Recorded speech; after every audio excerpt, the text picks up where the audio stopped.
Hello, beautiful people. Thanks for stopping by to watch Chapter 2 of Dancing with the Devil by Mark Curry. Now grab your favorite drink and sit down and unwind for a little sugar time.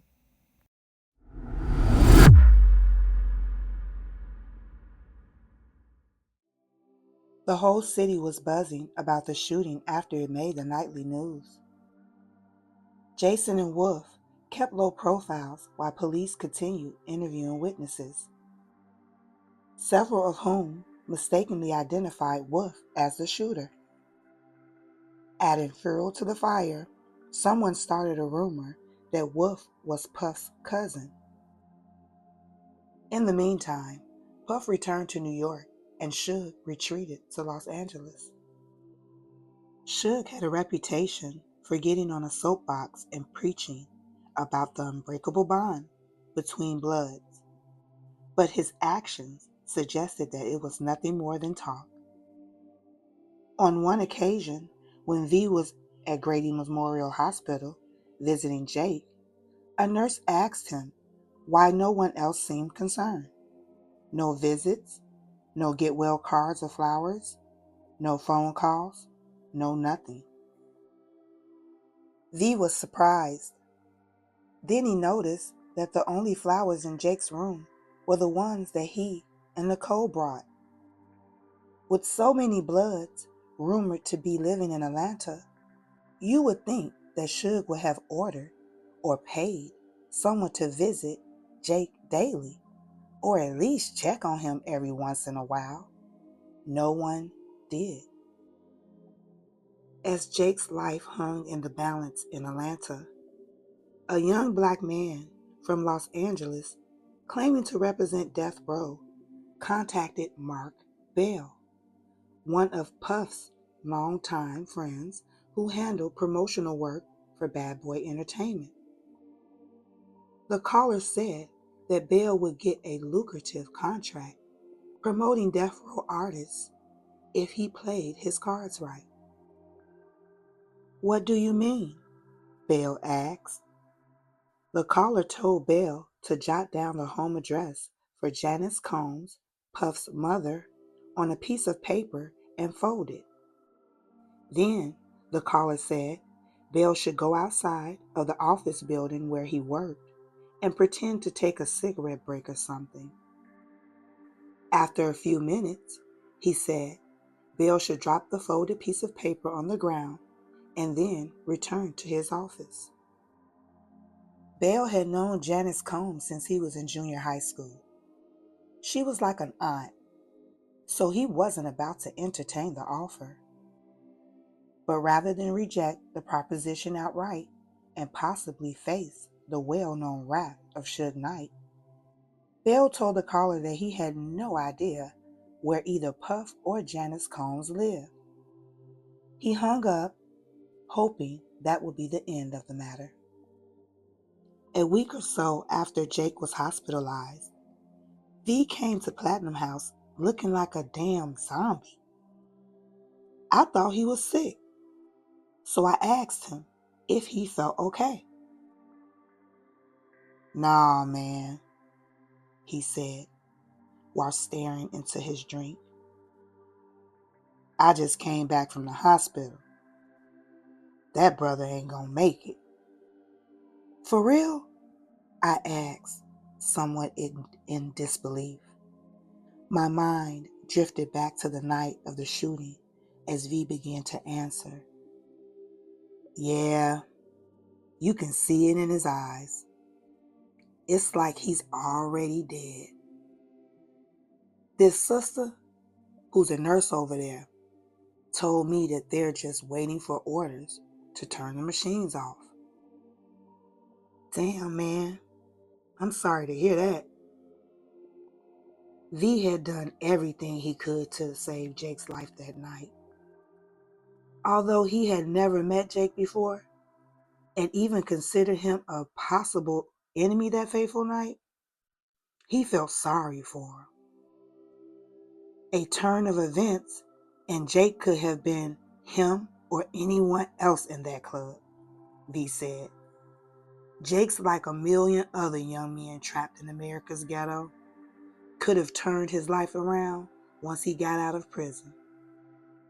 Instead, he put his life on the line to protect a friend whom he worshiped. Now, as he's faced his darkest hour, Suge was nowhere to be found. Jake's plight made me think about something that one of my favorite pastors used to say to warn us about gang violence. There's an old saying, the preacher said, when you smile, the whole world smiles with you. But when you cry alone. I imagine Jake being in that room, hooked up to all those beeping machines, hoping to hear a familiar voice or to see a family member's face one last time. V confided in me that he would talk to Jake just to let him know that not everyone in the world had forgotten him. V had such a mean reputation in the streets that I was surprised to see this side of him. A friend who works for an ambulance service said that V was having a natural reaction to saving someone's life. When you give CPR to someone who would have died otherwise, your emotions get involved, and you want to see that person survive. If they survive, you feel like a hero. But if they don't, sometimes you feel like you failed them. Platinum House was also struggling to survive. Trouble was coming from every direction. The cops were hounding patrons. The media kept rehashing the story. There were rumors about retaliation from Suge, and everybody who came into the club kept asking the same questions. Have you heard anything from Suge? Did that dude die? As business slowed to a trickle, V and Chris closed Platinum for a week and were talking about shutting down for good. I needed the income, but I understood where they were coming from. People get superstitious when somebody dies at a club. Fortunately, I had another job to fall back on. I told them to call me when they were ready to open up again. During the day, I washed cars at the Rim Shop, one of the most popular car accessories boutiques in Atlanta. Located on Northeast Peachtree, the shop's clientele included the biggest names in hip-hop, but it also attracted underworld types. One of them was this crazy Cuban cat named Butter, who regularly came into the shop to get top-of-the-line car toys. This guy was new to the States, and rumor had it that he was part of a powerful cocaine cartel. In February 1993, Butter came into the shop and asked one of my coworkers if he wanted to join him and some of his friends for the NBA's All-Star Game in Salt Lake City. At first, Travis thought he was kidding, but when he showed us the tickets to the game and the plane, we knew this dude was a major player. I kid you not, I didn't see Travis again for almost 3 years. When I did, he was still talking about how Jordan, Malone, Barkley, Stockton, and Shaq turned the place out in an overtime nail biter. Travis had done well by Butter, but Butter's luck finally ran out and he got deported. Travis returned to Atlanta to collect money owed to Butter by people in the gang. He was wealthier, but not much wiser, even though he considered himself a bona fide wise guy now. He was collecting serious money too, but the minute he got it, he had to hand it off to somebody else. One night, he showed up at Platinum House talking so fast and crazy that I thought he was having a nervous breakdown. A drug connection, whom he had met through Butter, had vanished. To keep the drugs flowing, the cartel wanted him to do the work that the missing guy was supposed to handle. To ensure his cooperation, the cartel kidnapped his sister, who was also the mother of a popular teenage hip-hop artist. They threatened to kill her if Travis didn't cooperate. He pleaded for my help and offered to pay me $12,000 in cash if I could get his sister back. The first person that came to mind was a gangbanger from Los Angeles who now lived in Atlanta, a guy named JD. I met JD through V. JD had a relative whom everybody called Cuz. One day, Cuz, who was tight with V, called V and asked him to let JD hide out in Atlanta for a spell because JD had such an itchy trigger finger that people were shooting at him in the streets and trying to do drive-bys on his crazy ass. V agreed. Anyway, we left the club and picked up JD. After Travis described 2 cars with Florida license plates, a white Buick and a blue Mercedes, we took him home and told him to lay low. JD and I drove all over the city looking for the Colombians. After 4 or 5 hours, with no luck, I called Travis and gave him the bad news. Why don't you call your connection and tell him that you want to meet him somewhere to talk things over?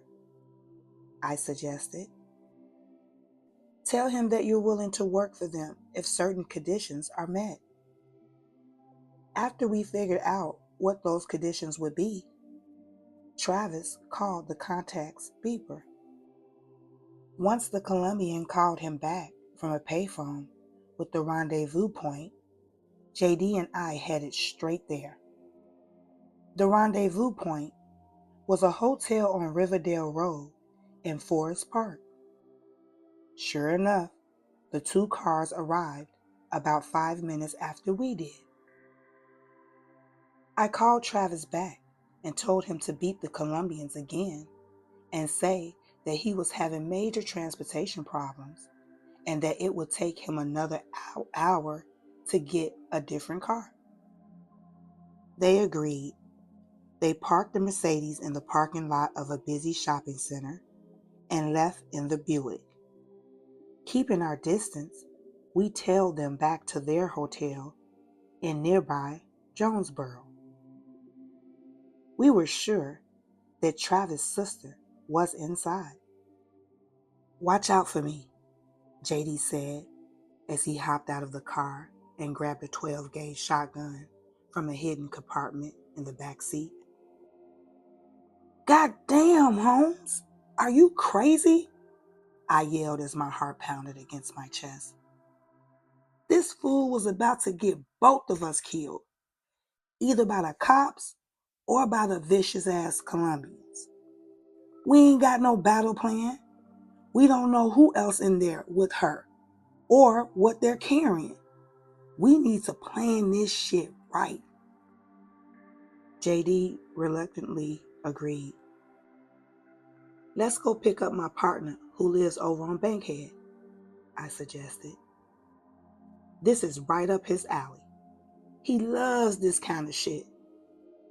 Picking up little Rick will mean that I have to split that $12,000 3 ways instead of 2, but at least I'd still be alive, I thought as JD headed over to the west side of town. Little Rick had his own crew.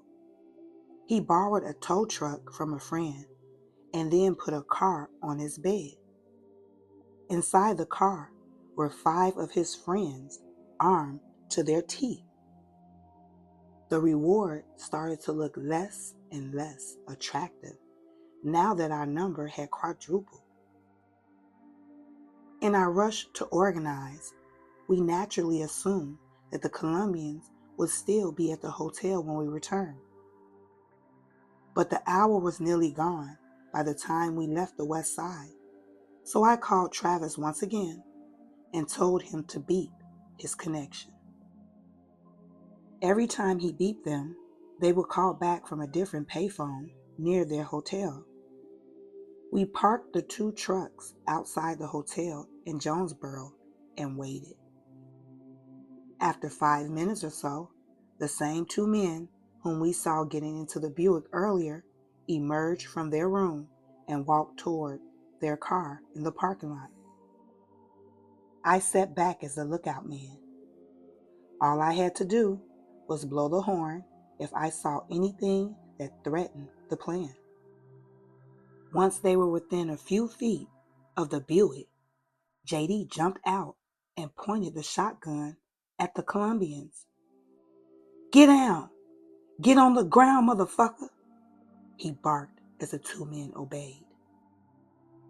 The 5 dudes hiding in the car on the tow truck revealed themselves and trained their weapons on the kidnappers. While they held them at gunpoint, Little Rick and JD went into the room and got Travis' sister. They also took a shoebox filled with money and some drugs from a plastic bag inside a suitcase. They ran back outside and JD jumped into the car. He tossed the shoebox on the floor next to me and held the shotgun on the Colombians as we sped away. Little Rick drove away in the opposite direction. Sister was fairly composed for someone who had just been rescued from almost certain death. She was unharmed through the whole ordeal. We met Travis at a gas station on Dr. Martin Luther King Jr. Drive. He was in tears as he embraced his sister. "You know y'all gonna have to leave town for a while," I said. "Shoot, man," Travis replied. "You ain't gotta worry about that. We're getting the hell out of here tonight." The next morning, my pager went off around 7 o'clock. It was an urgent message from Chris. He said that V had been very depressed since the death of Big Jake on October 6th, so he wanted to get him out of town for a while. They had decided to attend the Million Man March in Washington. With Jake's death and the downturn at Platinum House, Chris said that maybe the march would be reinvigorating. I don't know if Chris' call was coincidence or fate.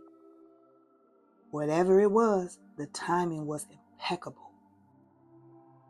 V needed to refocus, and I needed to get out of Atlanta because of the Colombians. The march gave me 1,000,001 reasons. I told him that I'd be ready to go anytime and asked whether JD could tag along. Chris said that wouldn't be no problem as long as we could leave town before sundown. He rented a dark blue Cadillac DeVille.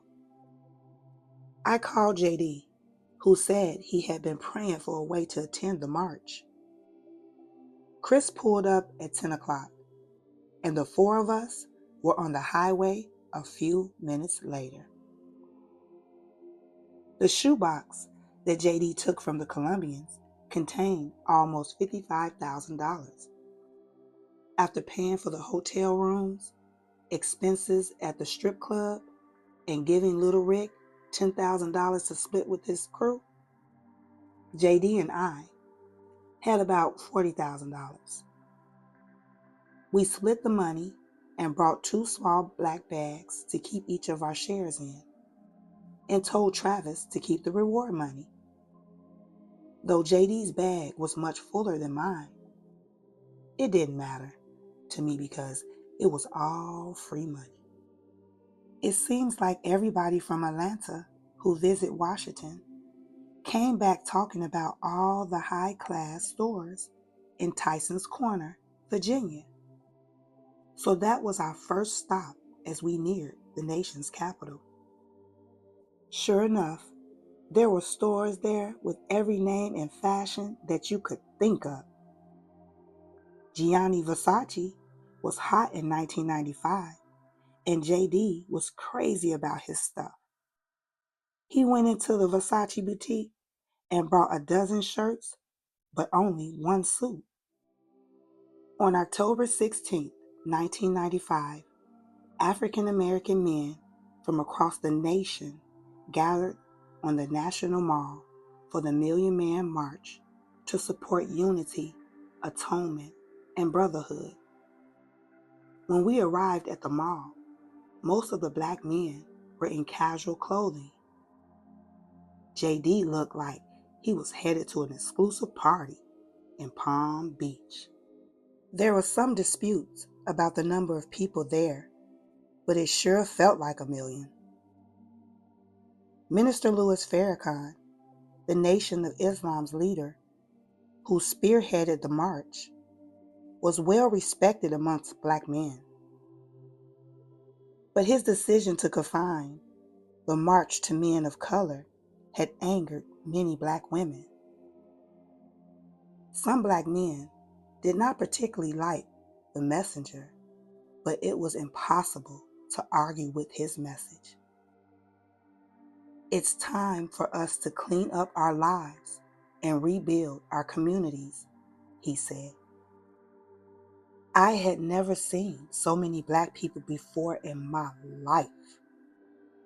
For the first time, I had a sense of what it must have been like to participate in all the huge protest marches of the 1960s or to attend the 1964 March on Washington. As I looked around, I completely forgot about what had transpired in Atlanta a few nights earlier, and even forgot about the money waiting for me back at the hotel. I felt like I was in heaven, a black heaven, but heaven just the same. There were members of rival gangs standing shoulder to shoulder, yet no one threw a punch. I witnessed brothers, uncles, and neighbors who hadn't spoken to each other in ages finally mending their differences that day. And I beamed with pride when I saw Asians, Native Americans, and Latino brothers among us. Most of us stood in place for hours, but no one complained. As I looked around me, I couldn't help but wondering for a hot minute about what would happen if a couple of hot-headed gangbangers started something. Even though the fight would have involved only a handful of people, the entire crowd of 1 million would have been blamed. There were no tanks in sight, but I knew that a lot of us would have died right there on the mall. I'm sure the military helicopters would have begun dropping something lethal on us lickety-split. The crowning moment for me came after we recognized several Muslims that we knew standing on stage near Minister Farrakhan. Farrakhan's son, Mustafa, was a regular customer at the rim shop, as were members of his security team, who primarily drove armored Lincoln Town cars. Once we contacted the security team leader by phone, he sent an escort who took us all the way through the crowd and behind the stage. As we climbed the stairs to the stage, I felt like a king or foreign dignitary, forgetting the fact that I was just an average Joe. From there, he found a section for us on the stage to Farrakhan's right. We were so close to Farrakhan that I could actually see a reflection in the bulletproof glass. As thousands of cameras clicked away, I felt like I was in a dream. But I also found myself wondering about how vulnerable Farrakhan and the other Black leaders were, in spite of all that security. The friend who took us to the stage trusted us, and he had no reason not to. But when it comes to protecting someone so important to his people or to his country, a guard in that position has to be as vigilant as the Secret Service. That's the end of chapter 2, beautiful people. Thanks for watching.